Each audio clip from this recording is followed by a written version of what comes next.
Facebook, porque a gente já está aqui com o Neide Kuhn, que é o extensionista da Emater aqui, né, e coordenador do negócio todo ali, da equipe da Emater aqui de Ibirubá.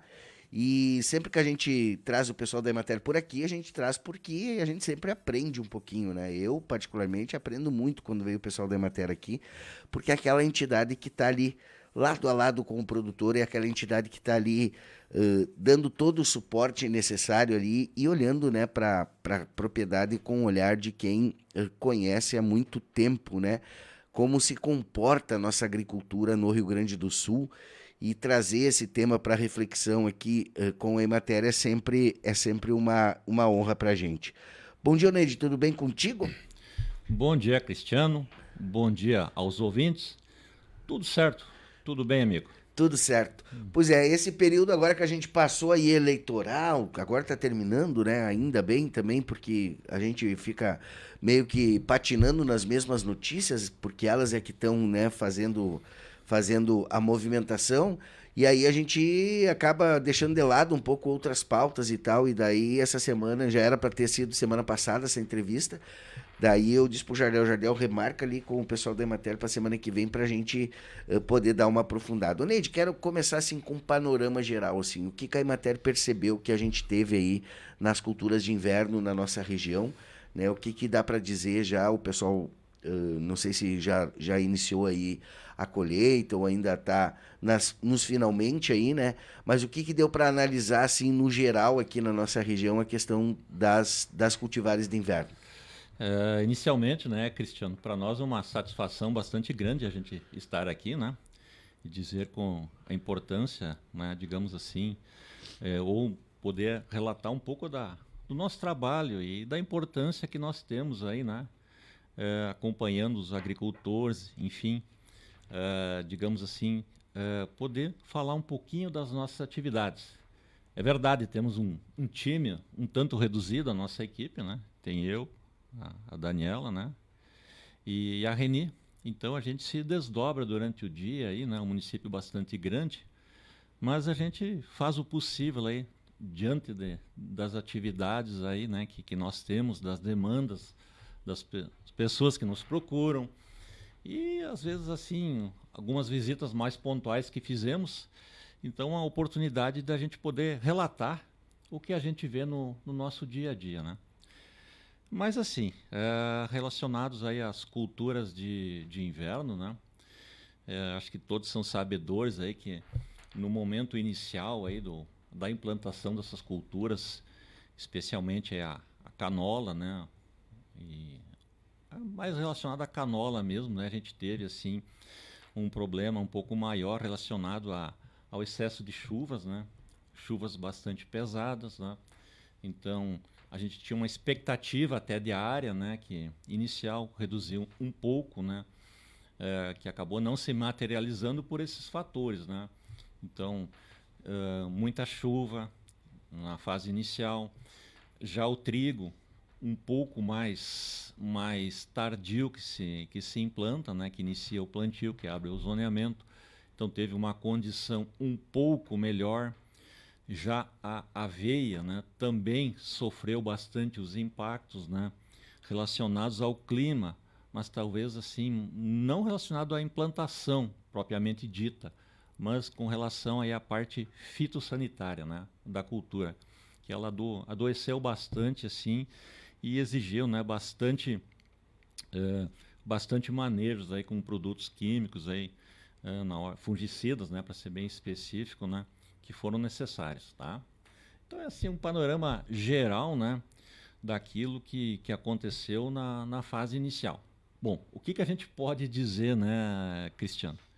Estamos a caminho de uma boa safra de inverno, né? Então assim a gente está dando, digamos assim, caminhando, né, de uma maneira aí que está se desenhando, né, o cenário, né, melhorou, né, diante do que a gente teve numa fase inicial. Então, assim, em linhas gerais, estamos aí com uma perspectiva boa. né? Não quer dizer que, né, vai ocorrer nem nada. A gente não materializou. Safra de inverno, né, ela apresenta bastante risco. A gente sabe disso, e o produtor também sabe, né, que safra de inverno a gente tem que considerar quando está dentro do silo a produção. Então, visto aí uma madrugada que nem nós tivemos, essa aí, né, a gente sabe, aí, a gente também acompanhou aí, a gente viu aí a questão climática, o tempo como estava, né, a incidência de granizo em algumas regiões ou alguns municípios aí, né, do entorno nosso, né. Então, se preocupa, né, isso preocupa bastante, né, digamos assim, a expectativa relacionada à produção, né? E, Tá? e o granizo na lavoura é prejuízo na certa, né? Ah, sim, depende. É, pelos relatos que eu tenho, né? Agora está um pouco cedo para a gente assim ter um levantamento um pouco maior, né?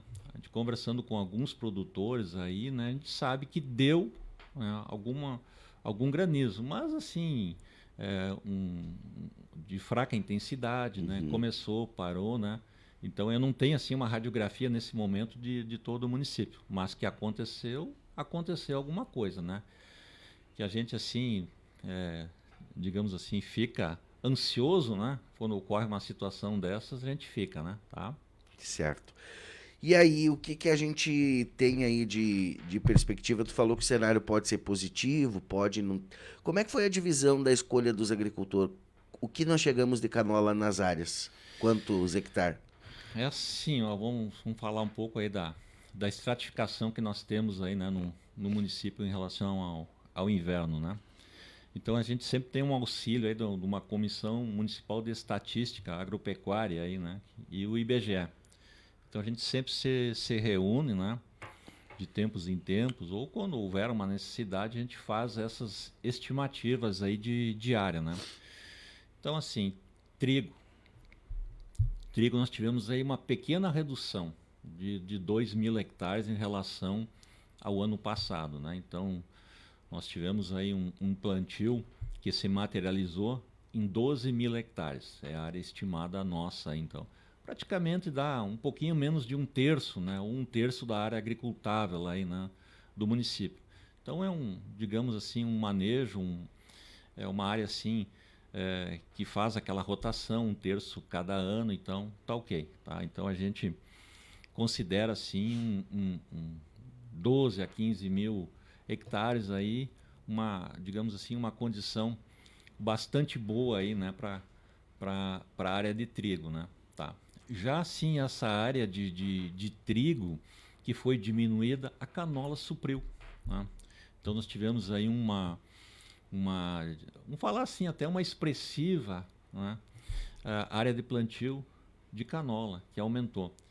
Veja bem, nós chegamos aí a fazer um levantamento com as empresas aí da semente que foi disponibilizada ou que foi adquirida pelos produtores aí. Nós chegamos aí a fazer uma estimativa inicial de 6.000 hectares de canola.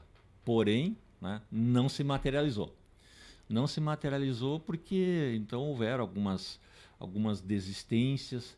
Alguns produtores retiram essa semente aqui em Birubá e fazem o plantio em outro município, ou às vezes a divisa, né, onde ele planta, do outro lado da estrada, pertence a outro município. Então, assim, a gente sabe que essa área, essa semente toda não ficou em Ibirubá.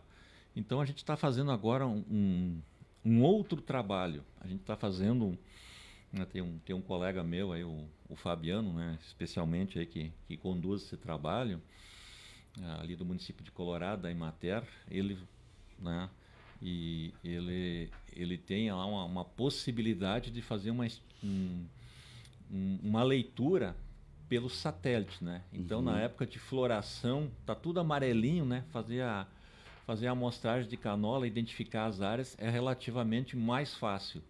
Porém, né, esse ano, até então, a gente ainda não conseguiu fazer isso, né? Por conta da fumaça. Exatamente. Então, assim, a tecnologia, então, ela não conseguiu superar esse advento adverso, né? Então, mas digamos assim, de uma maneira inicial, a canola, então, ela teve sim um aumento de área, suprindo, né, a área que foi, digamos assim, deixar de plantar trigo, né, tá? Então houve uma substituição, mas esses 6.000 hectares aí, né, pela quantidade de semente, não materializou no município. A gente ainda não sabe quanto, tá? Então a gente espera aí que nos próximos dias aí a gente até consiga fazer uma leitura Mais melhor exato. dessas imagens aí, tá? Então, assim, outra cultura que se mantém no município também, né? E assim, ao longo dos anos já, é a aveia branca, né? A aveia branca também se mantém aí em torno de uns 4.000 hectares aí, né? Mais que a Tá? canola. Olha, a canola não vai fugir dos 4.000 hectares. Não vai fugir. Tá? Então, assim, acho que até vai superar um pouquinho a canola, tá? Mas a gente vai ter que fazer um levantamento com mais precisão, né? Tá? Mas a canola é uma cultura que ela brota aí, assim, digamos assim, que as pessoas começam a colocar ela como alternativa na rotatividade da lavoura, que 5 anos para cá, 4 anos para cá. É.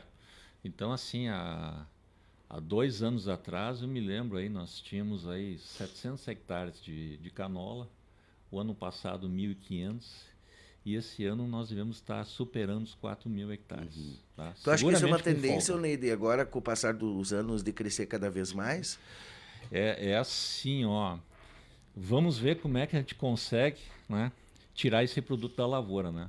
Se o produtor conseguir tirar da lavoura, não houver nenhum advento adverso, ok. Digamos assim, a tecnologia de cultivo, né, para a canola está disponível, as máquinas estão aí também, é algo assim que o produtor consegue fazer. Temos também, eu gosto muito de falar, assim, uma assistência técnica aqui bastante qualificada e abundante também aqui no município, né? Então, assim, temos vários profissionais aí que colaboram para isso, né? Várias empresas aí. Então, a nossa parte, assim, né, Cristiano, né? A parte do produtor, assistência, está sendo muito bem feita, muito bem conduzida, né? Nessa junção aí de atores do processo, né, Neide, a Emater, ela tem um papel ali de ajudar na elaboração do projeto técnico, né? Também E fizemos do isso. laudo para o financiamento, isso? Olha, digamos assim, isso não é tão expressivo, porque nós temos aqui entre profissionais e empresas, aí nós temos mais de 30, né? Entre pessoas e empresas que são qualificados a fazerem isso, né? Então veja bem, a Emater tem uma equipe bastante reduzida, né? Então às vezes o produtor vai lá me procurar, eu estou no campo, né? Então assim, muitas vezes a gente não consegue atender esses produtores. Então, procura-se outros profissionais aí, né, que o fazem também, né? Mas assim, a Emater tem uma importância bastante grande, né? A gente interage com muitos profissionais aí. Muitas vezes, né, a gente faz o contraponto, a gente faz aquele questionamento, a gente faz aquela observação que também é importante, né? Então a gente está sempre interagindo com os demais profissionais e produtores, né? Tá? Então assim, tem algumas questões que são bastante relevantes, né, quanto ao cultivo aí, especialmente da canola, né? Que é a qualidade do solo, a qualidade das áreas, né? Então às vezes o produtor ele precisa ocupar as melhores áreas, as que talvez estejam com a fertilidade um pouco melhor, não tem assim, digamos, uma chance de ter um processo erosivo. Então, todas essas coisas assim a gente observa e a gente ajuda a pontuar também, né, quando a gente está com nossas visitas. Então, às vezes, uma orientação que a gente dá lá no campo, às vezes ela tem uma importância maior, né, com relação a esse cultivo. Tá? Com certeza, não há dúvidas disso. Oneide, ainda só para nós fechar esse assunto da canola aí, o produtor ele quer saber lá na última linha, né? Uhum. E aí, a gente entrevistou várias pessoas aqui, de cooperativas, enfim, né? Sim. Trazendo esse tema da canola. E aí a pergunta hoje, o mercado, ele está viabilizando a lucratividade para o agricultor dessa cultura? Está empardado ali com o trigo pela questão de custo e produção? Ou a canola está levemente à frente? Me parece assim, né, Cristiano, que com um rendimento, digamos assim, bastante, eh, não é assim tão elevado, mas uma condição um pouco, digamos assim, acima da média ou na média histórica que nós temos, assim, já paga o custo de implantação da lavoura. E ela é uma cultura que ela tem um potencial de rendimento bastante grande. Nós temos muito para avançar ainda na canola, né? Então a gente saiu aí há 3 anos atrás com rendimentos aí na faixa de 15, 20 sacos. Então nós hoje estamos aí em 3 anos triplicando esse rendimento.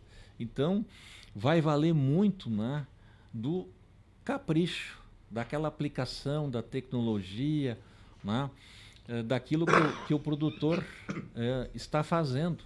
Então, assim, o potencial de ele ter um rendimento econômico, né, é bem maior do que as demais culturas. Tá? Então, eu gosto assim de frisar, né? Se nós materializarmos uma colheita boa, nós temos empresas recebedoras, empresas compradoras da produção aí, ela vai, digamos assim, eh, ter uma perspectiva de aumento, vai se consolidar no sistema de produção das nossas propriedades.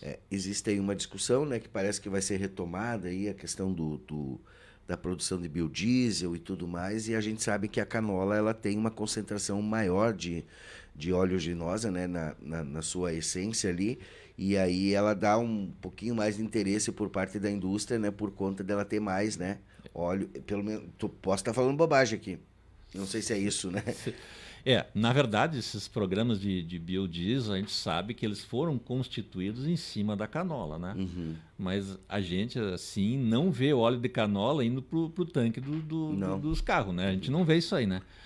Eu até tive uma oportunidade, semana passada eu estive na Embrapa, né? Nos convidaram, então, enfim. E nós vamos ter muitas novidades, né? Vamos ter muitas coisas aí bastante positivas com relação ao nosso inverno. Uma delas será o próprio trigo, né? Nós teremos aí empresas que irão receber a produção de trigo para a produção de álcool, né? Então, provavelmente aquilo que talvez a gente não consiga ter com uma boa qualidade, né, poderá ter um outro destino, né? Então é uma Porque perspectiva boa aí para o nosso inverno, né? Porque o problema do trigo é esse, né, para o produtor, É, ele garantir que ele seja aquele, digamos, aquele trigo top para ele garantir preço, né? Porque se não é, for muito bom o trigo já não. uma oportunidade agora também, e a gente falando assim um pouco, né, Cristiano? Talvez nós vamos ter que ter a estratégia de não depender tanto do verão, né? Teremos que trabalhar um pouco Sim. mais o inverno. Então nós teremos que ter incentivo agroindustrial, né? De empresas, enfim, né? Que unidades que vão receber, vão transformar isso aí, mas é uma oportunidade também, né? Que a gente vai ter que a gente tem no inverno de culturas, por exemplo, para a produção de alimento armazenado para o gado leiteiro, né? Então, assim, cada vez o inverno vai, digamos assim, ser mais trabalhado, essas áreas vão ser mais ocupadas e a pesquisa está aí. Então, tipo assim, uma cultura que nem o triticale, né? Também já temos aqui em alguns municípios, já temos alguma, que nem a gente fala, a gente trabalha na unidade de referência, a gente tem lá um produtor lá que a gente acompanha todos os indicadores e, e a gente está vendo assim que o triticale está sendo uma excelente alternativa, né, para quem quer produção de um alimento ensilado para o gado leiteiro. Então tira aquela dependência da cultura do milho, né, de verão. Então é algo assim bastante favorável, né? Então assim com teores de proteína mais elevados. Então são algumas questões aí que vão ser bem trabalhadas aí com o passar do tempo aí, né? Certo. O Ô, inverno. Neide, antes da gente entrar mudar a estação, digamos assim, né, para ir para a cultura do verão, a gente 1992 talvez tenha sido o ano em que o mundo parou, sentou e refletiu sobre mudanças climáticas, que foi na COP 92, né? 32 anos se passaram, né? E lá na COP 92 a gente falava de a mudança climática era uma coisa que parecia que estava muito distante, né? Ó, pessoal, temos que fazer alguma coisa agora, porque daqui tantos anos aí pode ser que, né, se a gente não tomar cuidado, a coisa piore e tal. A coisa piorou. Sim, Né? Não concordo, tomamos concordo. cuidado, não Sim. cuidamos, não fizemos Uhum. o dever de casa e a coisa piorou. E agora essa mudança climática ela tá aí. A gente tem tido aí enchentes no sul, Sim. seca no sudeste, no centro-oeste, né? Então o nosso clima ele não é mais o mesmo, né? Uhum. E a nossa forma de produção também, isso que tu trouxe aqui agora da gente repensar as culturas, né? E não apostar todas as fichas na cultura de verão já é um resultado disso, né? Aí eu te pergunto assim, para vocês que acompanham o dia a dia, assim, e não só acompanham na vida prática do agricultor, mas no estudo também, porque a gente sabe que a Emater estuda muito, né, a questão da produção e tudo que tem acontecido. Qual é o cenário que dá para a gente dizer assim, hoje, com essa mudança toda que teve, Oneide, assim, a gente precisa fazer algumas coisas que a gente ainda não fez? Qual que é hoje o entrave na nossa produtividade? Porque a gente sabe que o agricultor, ele tem muito pé atrás nessa questão da mudança climática, né? Ele coloca de que isso foi sempre assim, sempre teve período de seca, sempre teve período de chuva, né? A gente é acostumado com isso, não tem nada a ver com mudança climática, nada, né? Tem um pouco de ceticismo por parte de alguns agricultores e tem também aquela coisa da demanda do mercado, né? Ficar pressionando, tu tem que produzir, né? Enfim, toda essa questão. Como é que a Emater se posiciona nesse cenário todo e como que ela leva todo o seu conhecimento para ajudar o agricultor não dar literalmente com os burros na água? Sim. Eu tenho que concordar contigo, né, Cristiano, assim, que os eventos, quando estão acontecendo, eles vêm com uma intensidade maior, né? Eles vêm com mais força, né? Então eles têm se repetido, né? Os extremos, né, têm acontecido com Em tudo, né? exatamente assim, né? Bom, é, eu gosto assim muito de falar, né, do que a gente vê assim no dia a dia né, o que a gente está um pouco mais próximos, né? Que é o nosso município, as nossas comunidades, é o que a gente está acompanhando, né? Tá. Então, assim, eu te digo, né, Cristiano e demais aí que estão nos acompanhando, né? Todos, todos estão buscando, né, digamos assim, possibilidades de produzir, né, sem agredir ou de sem correr esses riscos aí. Então, assim, é uma busca constante. E as empresas também, elas estão nos ajudando a buscar isso aí, tá? Então, assim, nós temos aí alguns sistemas de produção, talvez que estejam, digamos assim, chegando, né, às nossas propriedades aí que vão nos ajudar bastante, que é assim o uso de bioinsumos, tá? Então, o uso de bioinsumos aí, ele está sendo bastante trabalhado e bastante difundido. Então, assim, a gente vê que trabalhar com organismos vivos, respeitando um pouco mais a natureza, a característica do solo, isso é assim uma busca muito grande. Então, eu vejo assim, o advento de produtos aí com vivos, né? Com uso de bactérias que seja, ou fungos aí, ou dessa natureza aí, vão nos ajudar muito aí a nós termos assim um equilíbrio um pouco maior do nosso solo, né? Então eu vejo assim que nós vamos parar talvez aí de agredir aí tanto o nosso solo, quer com produtos químicos, né? Pode ser uma adubação, um controle de pragas, algo dessa natureza, sim.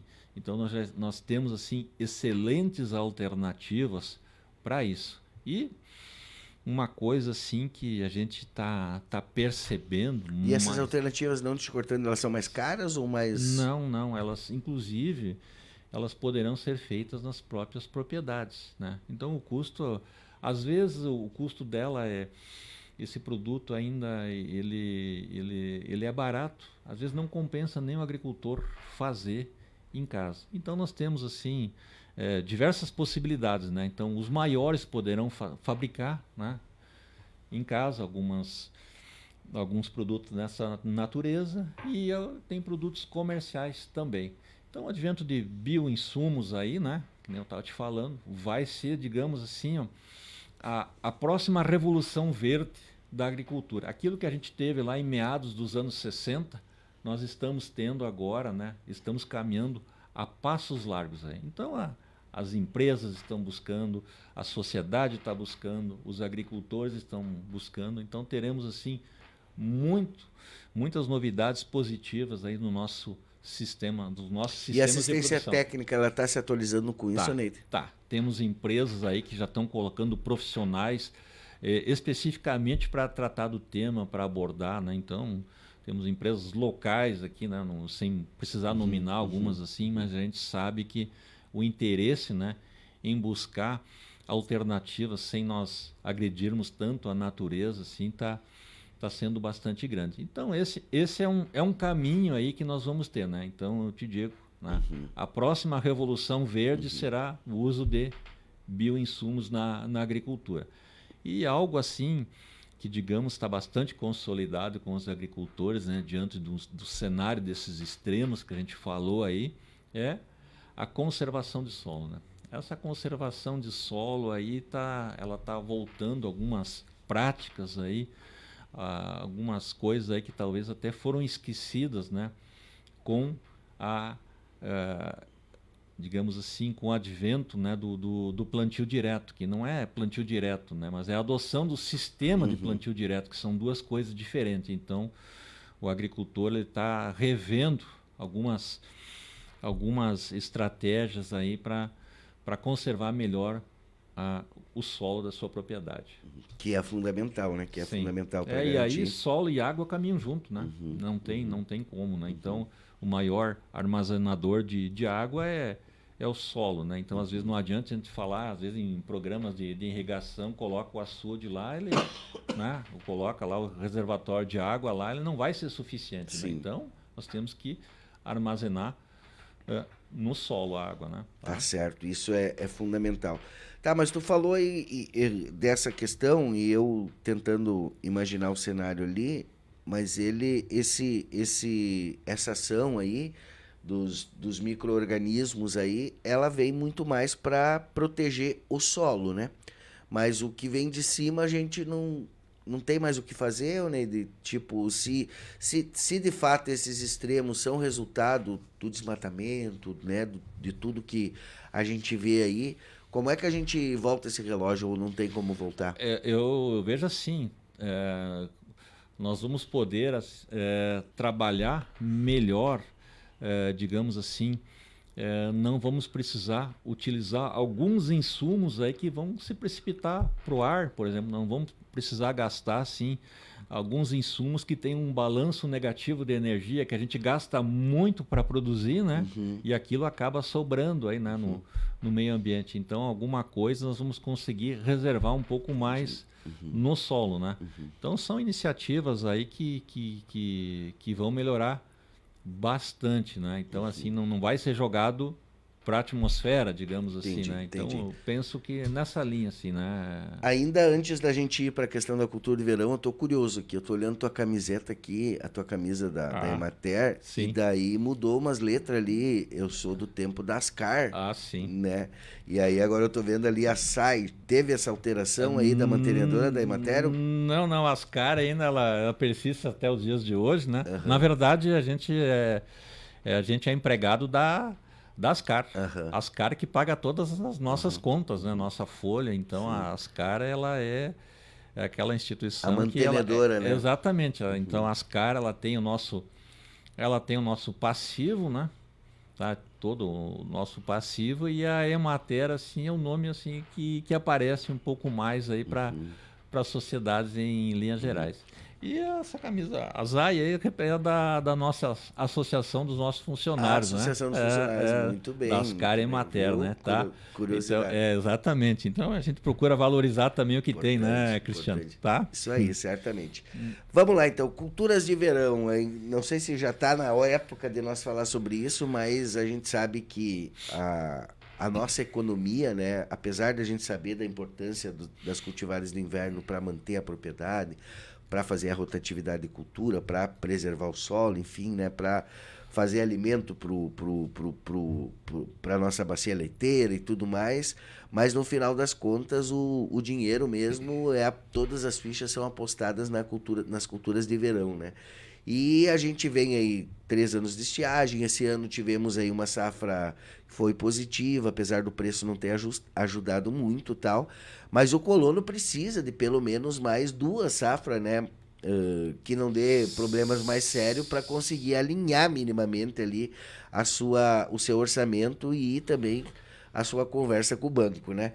Então eu te pergunto assim, para a Emater que tem acompanhado esse cenário, né? O que dá para a gente dizer assim, a perspectiva da safra do plantio e safra de 24, 25 é positivo? Assim, o que a gente pode falar das culturas de maior expressão nossa aqui, né? Que é a soja, né? Tá? A gente tem o milho grão e milho silagem, né? E a gente tem assim algumas possibilidades, né, que o agricultor ele faz plantio ou não de alguma cultura relacionada à safrinha, que é a cultura do feijão. O feijão assim ganhou um espaço bastante grande. Mas vamos lá. O que a gente estima assim de um pequeno aumento da área de soja aqui no município, né? Então é uma área assim que vai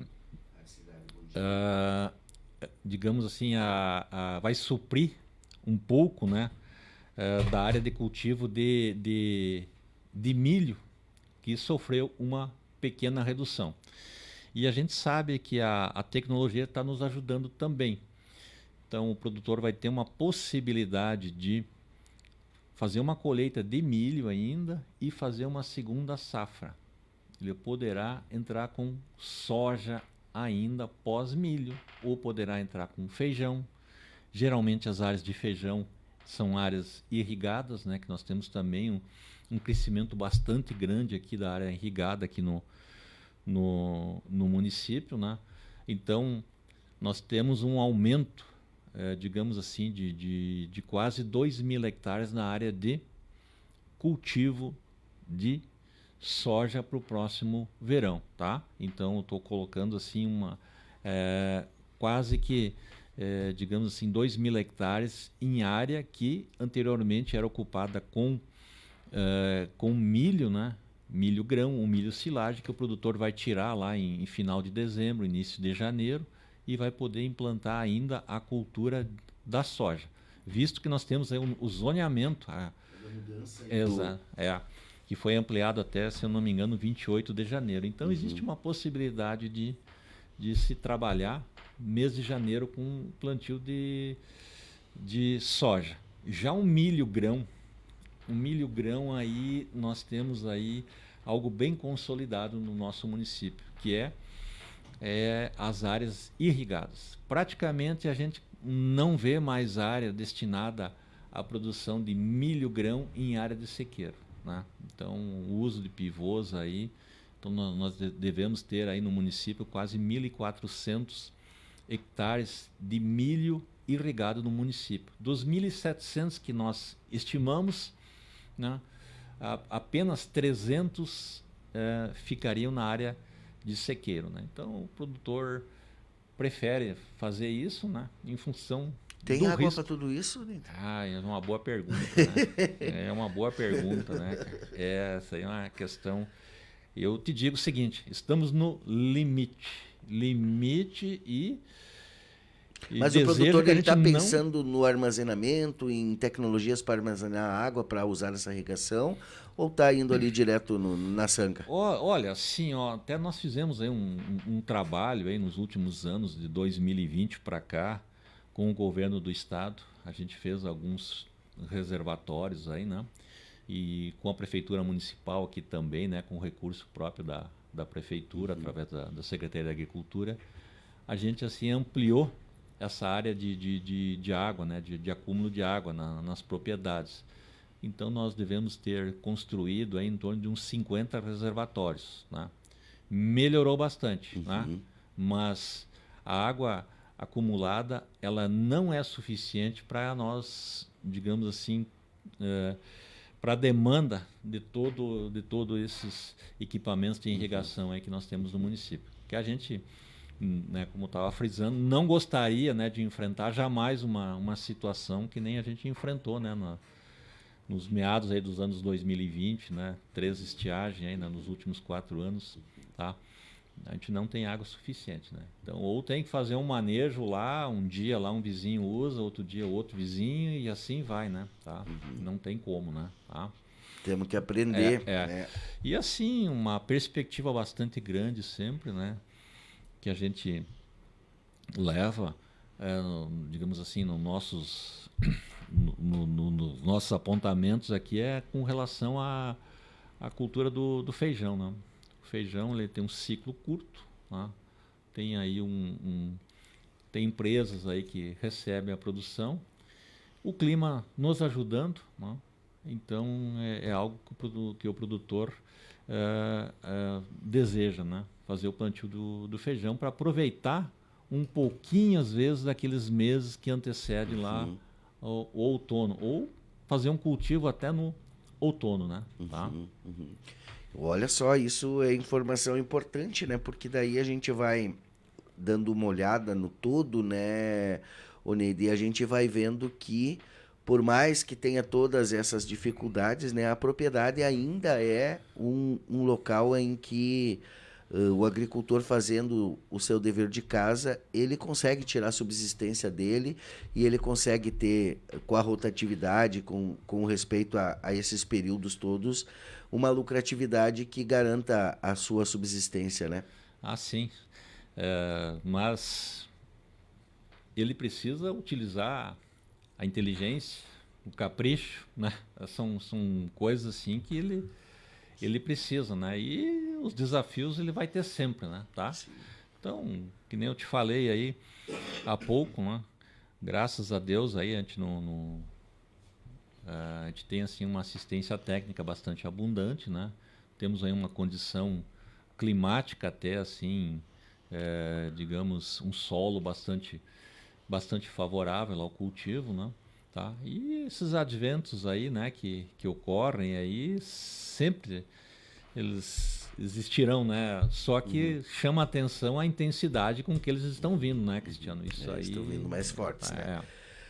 Ô, Neide, a gente não pode deixar de falar aqui do leite, porque se nós não falar do leite aí, nós apanhamos aqui da nossa audiência que todo mundo reflete sempre, a gente sempre traz esse tema, né? Até porque a gente sabe, né, a importância que este produto teve e tem na nossa economia também aqui, né? E por ser aquele produto que garante aquela renda mensal ali, Sim, né? Que garante sim. aquele recurso ali para Sim. se manter e se mantendo, né? Para pagar as contas ali no mês, né?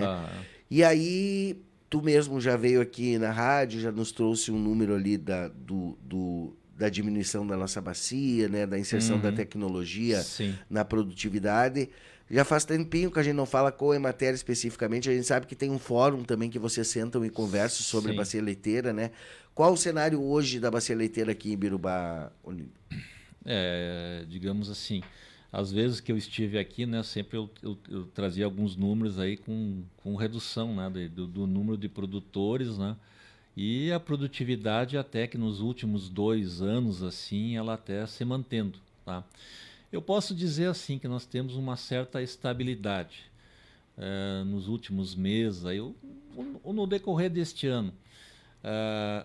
O mínimo de produtores saíram. A gente sabe de algumas famílias aí que deixaram a atividade, mas nós estamos caminhando para uma estabilidade, tá? Uma estabilidade, e eu vou usar assim até aquilo que você colocou agora há pouco, né?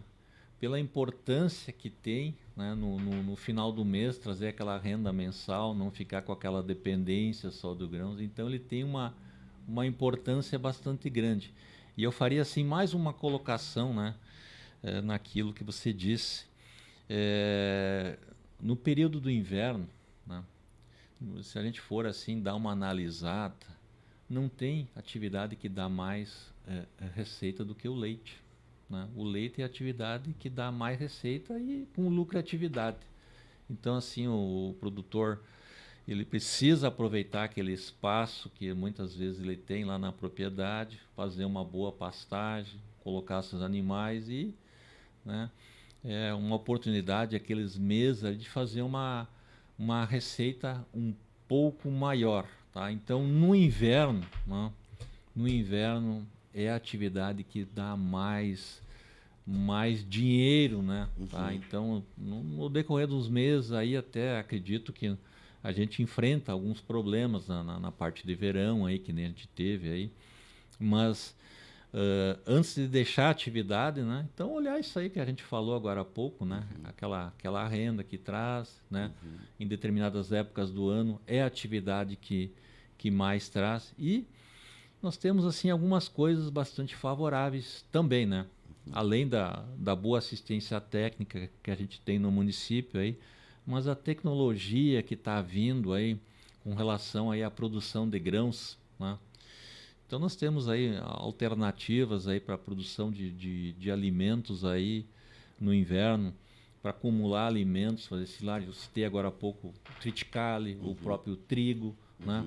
Então assim nós temos áreas disponíveis para a produção desses alimentos aí e ao longo do ano a gente fazer, né, alimentação, não ficar tão dependente do verão, né, da cultura do milho, né, que é a, digamos assim, a cultura mais produzida, né, para silagem, né? Nós devemos de ter aí, também até não falei, uma área aí estimada em torno de 1.600 hectares de milho para silagem, entre primeiro e segundo cultivo, né?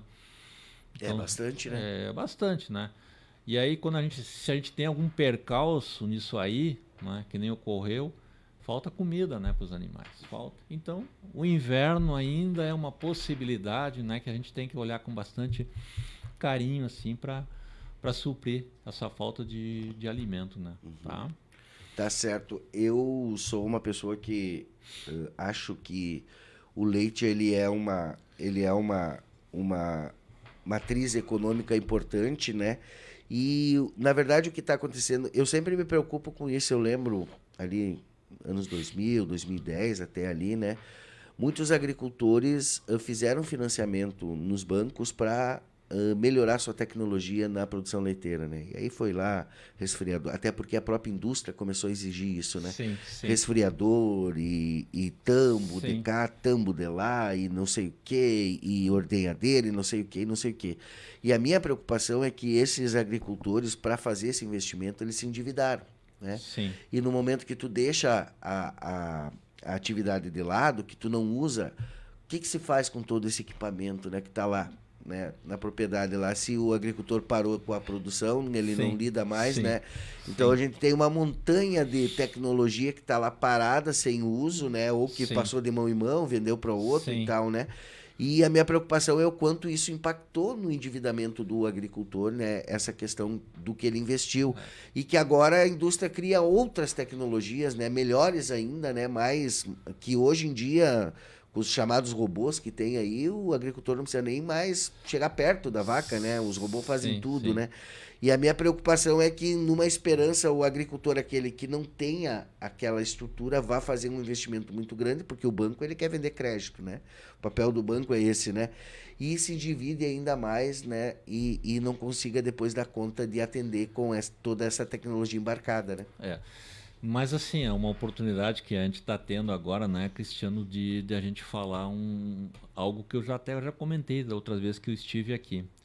O agricultor necessariamente ele precisa buscar, né, uma assistência técnica que seja comprometida com ele. Ele tem que conversar com o técnico, né, ele tem que comprometer, né, ver que resultado, né, que análise, né, dá para ser feita em cima disso aí.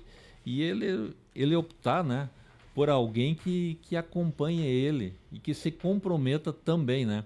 Então a gente sabe que ocorre muitas vezes assim essa troca de empresa, troca para cá, troca, né? Então o produtor ele fica assim nesses momentos, eu acredito, ele fica muito desassistido.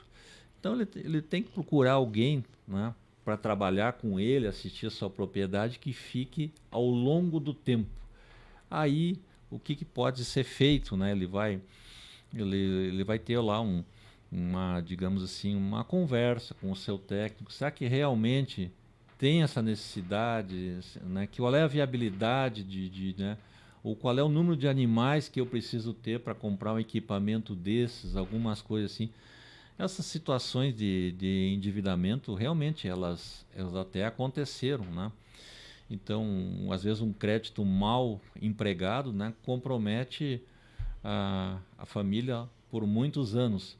É algo assim que a gente deve de evitar. Então, procure, né, alguém ou uma empresa que se comprometa com o teu resultado, né? Eu daria assim essa seguinte dica, exatamente, dica de né? ouro. Então, procura isso aí, né? Tá? Senão ficar aí fazendo alternância, né, o cara lá vem com um tipo de ração, vem com outro tipo de ração. Ó, chama o cara lá que está te atendendo. Tá, eu vou usar a tua ração.